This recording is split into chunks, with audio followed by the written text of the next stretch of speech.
Tasmaniya va Malvill oroli bo'rilari turadi. Ularning har ikkalasining ham uzunligi 2 metrgacha bo'lishi mumkin, lekin undan ortiq emas. Tasmaniya bo'rilaridan farqli o'laroq Malvill bo'rilari yakka ov qiladi.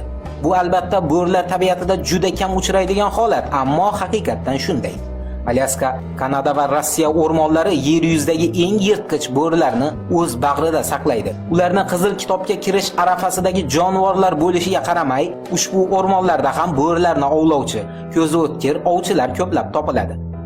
Odatda bo'rilar itlardan qo'rqmaydi. Bu g'arbda albatta, biroq O'rta Osiyo tog' bo'rilari O'rta Osiyo bo'ri bosaridan juda qo'rqishadi. Sababi itlarning ushbu turining tabiatida bo'ri birinchi o'lja sifatida shakllangan.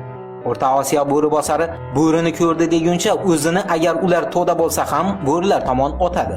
O'rta Osiyo bo'ri bosari qonxo'r bo'ridan 2, gohida esa 3 marta ham katta bo'lishi mumkin va u bemalol bir o'zi 2 yoki 3 bo'rini o'ldirish qobiliyatiga ega. Bundan tashqari Kavkaz bo'ri bosari ham bu borada O'rta Osiyonikidan qolishmaydi. Keyingi yillarda ijtimoiy tarmoqlarda yoyilib ketgan va hozirgi kundagi eng xavfli itlar turiga kiradigan Burtoler it ham bo'rilarning asosiy dushmaniga aylanib ulgurgan.